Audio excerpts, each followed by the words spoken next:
Hatchet by Gary Paulsen, Chapter 5. His eyes snapped open, hammered open, and there were these things about himself that he knew instantly. He was unbelievably, viciously thirsty. His mouth was dry and tasted foul and sticky. His lips were cracked and felt as if they were bleeding, and if he did not drink some water soon, he felt that he would wither up and die. Lots of water, all the water he could find.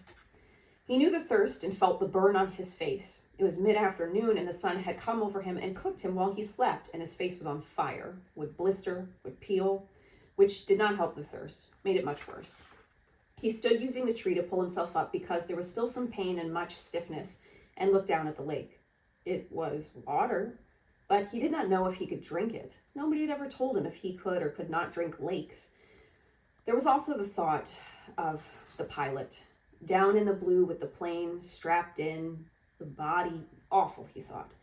But the lake was blue and wet looking, and his mouth and throat raged with the thirst, and he did not know where there might be another form of water he could drink. Besides, he had probably swallowed a ton of it while he was swimming out of the plane and getting to shore. In the movies, they always showed the hero finding a clear spring with pure sweet water to drink, but in the movies, they didn't have plane wrecks and swollen foreheads and aching bodies and thirst that tore at the hero until he couldn't think. Brian took small steps down the bank to the lake. Along the edge, there were thick grasses, and the water looked a little murky, and there were small things swimming in the water, small bugs. But there was a log extending about 20 feet out onto the water of the lake, a beaver drop from some time before, with old limbs sticking up, almost like handles. He balanced on the log, holding himself up with the limbs, and teetered out past the weeds and murky water. When he was out where the water was clear and he could see no bugs swimming, he kneeled on the log to drink. A sip, he thought, still worrying about the lake water. I'll just take a sip. But when he brought a cupped hand to his mouth and felt the cold lake water trickle past his cracked lips and over his tongue, he could not stop. He had never, not even on long bike trips in the hot summer, been this thirsty. It was as if the water were more than water, as if the water had become all of life, and he could not stop. He stooped and put his mouth to the lake and drank, pulling it deep and swallowing great gulps of it. He drank until his stomach was swollen, until he nearly fell off the log with it. Then he rose and stagger-tripped his way back to the bank, where he was immediately sick and threw up most of the water. But his thirst was gone, and the water seemed to reduce the pain in his head as well, although the sunburn still cooked his face. So he almost jumped with the word, spoken aloud. It seemed so out of place, the sound. He tried it again. So here I am. And there it is, he thought. For the first time since the crash, his mind started to work. His brain triggered, and he began thinking. Here I am. And where is that? Where am I? He pulled himself once more up the bank to the tall tree without branches, and sat again with his back against the rough bark. It was hot now, but the sun was high, and to his rear, he sat in the shade of the tree in relative comfort. There were things to sort out. Here I am, and that is nowhere. With his mind open and thoughts happening, it all tried to come in with a rush. All of what had occurred, and he could not take it. The whole thing turned into a confused jumble that made no sense. So he fought it down and tried to take one thing at a time. He had been flying north to visit his father for a couple of months in the summer, and the pilot had a heart attack and had died. And the plane had crashed somewhere in the Canadian North Woods, and he did not know how far they had flown or in what direction or where he was. Slow down, he thought, slow down more. My name is Brian Robeson, and I am 13 years old, and I am alone in the North Woods of Canada. All right, he thought, that's simple enough. I was flying to visit my father, and the plane crashed and sank in a lake. There, keep it that way, short thoughts. I do not know where I am, which doesn't mean much. More to the point, they do not know where I am. They, meaning anybody who might be wanting to look for me. The searchers. They would look for him, look for the plane. His father and mother would be frantic. They would tear the world apart to find him. Brian had seen searches on the news, seen movies about lost planes. When a plane went down, they mounted extensive searches, and almost always they found the plane within a day or two. Pilots had filed flight plans, a detailed plan from where and when they were going to fly, with all the courses explained. They would come, they would look for him. The searchers would get government planes and cover both sides of the flight plan filed by the pilot and search until they found him. Maybe even today. They might come today. This was the second day after the crash. No, Brian frowned. Was it the first day or the second day? They had gone down in the afternoon, and he had spent the whole night out cold. So this was the first real day, but they could still come today. They would have started the search immediately when Brian's plane did not arrive. Yeah, they would probably come today. Probably come in here with amphibious planes, small bush planes with floats that could land right on here on the lake and pick him up and take him home. Which home? The father home or the mother home? He stopped the thinking. It didn't matter. Either on to his dad or back to his mother. Either way, he would probably be home by late night or early morning. Home where he could sit down and eat a large, cheesy, juicy burger with tomatoes and double fries with ketchup and a thick chocolate shake. And there came the hunger. Brian rubbed his stomach. The hunger had been there, but something else, fear, pain, had held it down. Now, with the thought of the burger, the emptiness roared at him. He could not believe the hunger, had never felt it this way. The lake water had filled his stomach, but left it hungry, and now it demanded food, screamed for food. And there was, he thought, absolutely nothing to eat. Nothing. What did they do in the movies when they got stranded like this? Oh yes, the hero usually found some kind of plant that he knew was good to eat, and that took care of it. Just ate the plant until he was full, or used some kind of cute trap to catch an animal and cook it over a slick little fire, and pretty soon he had a full 8-course meal. The trouble, Brian thought, looking around, was that all he could see was grass and brush. There was nothing obvious to eat, and aside from about 1 million birds and the beaver, he hadn't seen animals to trap and cook. And even if he got one somehow, he didn't have any matches, so he couldn't have a fire. Nothing. It kept coming back to that. He had nothing. Well, almost nothing. As a matter of fact, he thought, I don't know what I've got or haven't got.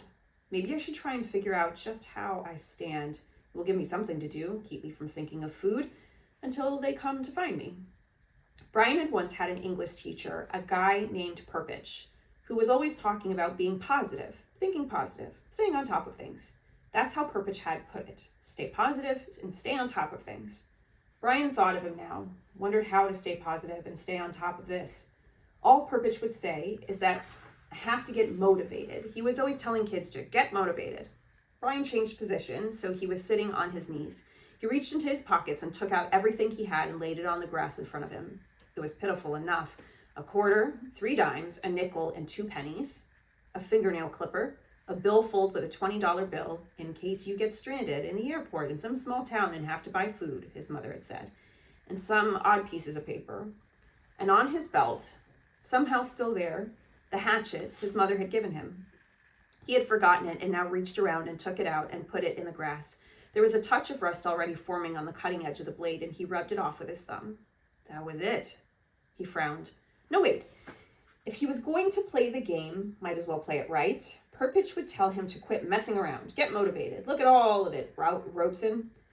He had on a pair of good tennis shoes, now almost dry, and socks, and jeans, and underwear, and a thin leather belt, and a t-shirt with a windbreaker so torn it hung on him in tatters, and a watch. He had a digital watch still on his wrist, but it was broken from the crash, the little screen blank. And he took it off and almost threw it away, but stopped the hand motion and laid the watch on the grass with the rest of it. There, that was it. No, wait, one other thing. Those were all the things he had, but he also had himself. Perpich used to drum that into them. You are your most valuable asset. Don't forget that. You are the best thing you have. Brian looked around again. I wish you were here, Perpich. I'm hungry and I trade everything I have for a hamburger. I'm hungry, he said it aloud. In normal tones at first, then louder and louder until he was yelling it. I'm hungry, I'm hungry, I'm hungry. When he stopped, there was sudden silence, not just from him, but from the clicks and blurps and bird sounds of the forest as well. The noise of his voice had startled everything, and it was quiet. He looked around, listened with his mouth open, and realized that in all his life he had never heard silence before, complete silence. There had always been some sound, some kind of sound. It lasted only a few seconds, but it was so intense that it seemed to become part of him. Nothing. There was no sound. Then the birds started again, and some kind of buzzing insect, and then a chattering and a cawing, and soon there was the same background of sound, which left him still hungry. Of course, he thought, putting the coins and the rest back in his pocket and the hatchet in his belt. Of course, if they come tonight, or even if they take as long as tomorrow, the hunger is no big thing. People have gone for many days without food, as long as they've got water. Even if they don't come until late tomorrow, I'll be all right. Lose a little weight maybe, but the first hamburger and a malt and fries will bring it right back.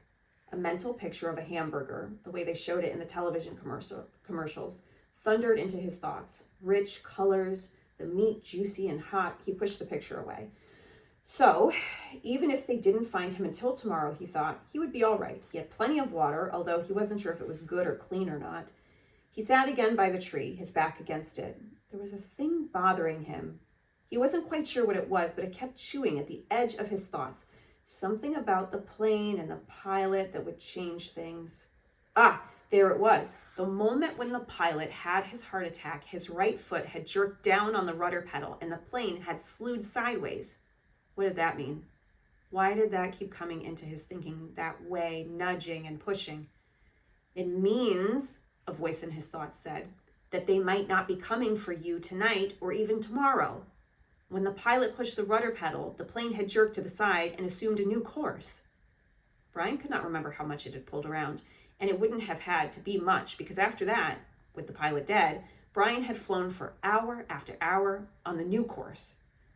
Well away from the flight plan the pilot had filed. Many hours, at least 160 miles an hour, even if it was only a little off course. With that speed and time, Brian might now be sitting several hundred miles off to the side of the recorded flight plan. And they would probably search most heavily at first along the flight plan course. They might go out to the side a little, but he could easily be 300-400 miles to the side. He could not know, could not think of how far he might have flown wrong because he didn't know the original course and didn't know how much they had pulled sideways. Quite a bit. That's how he remembered it. Quite a jerk to the side. It pulled his head over sharply when the plane had swung around. They might not find him for 2 or 3 days. He felt his heartbeat increase as the fear started.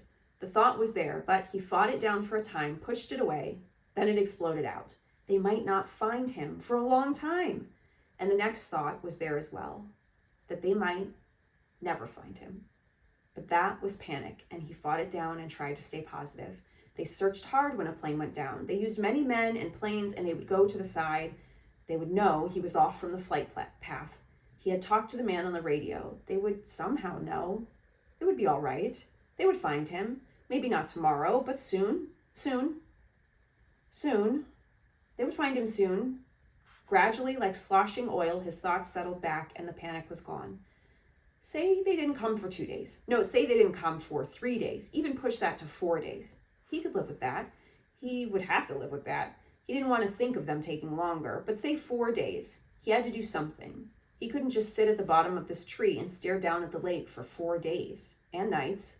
He was in deep woods and didn't have any matches, couldn't make a fire. There were large things in the woods. There were wolves, he thought, and bears, other things. In the dark, he would be in the open here, just sitting at the bottom of a tree. He looked around suddenly, felt the hair on the back of his neck go up. Things might be looking at him right now, waiting for him, waiting for dark so they could move in and take him. He fingered the hatchet at his belt. It was the only weapon he had, but it was something. He had to have some kind of shelter. No, make that more. He had to have some kind of shelter and he had to have something to eat. He pulled himself to his feet and jerked the back of his shirt down before the mosquitoes could get at it. He had to do something to help himself. I have to get motivated, he thought, remembering Perpich. Right now, I am all I've got. I have to do something.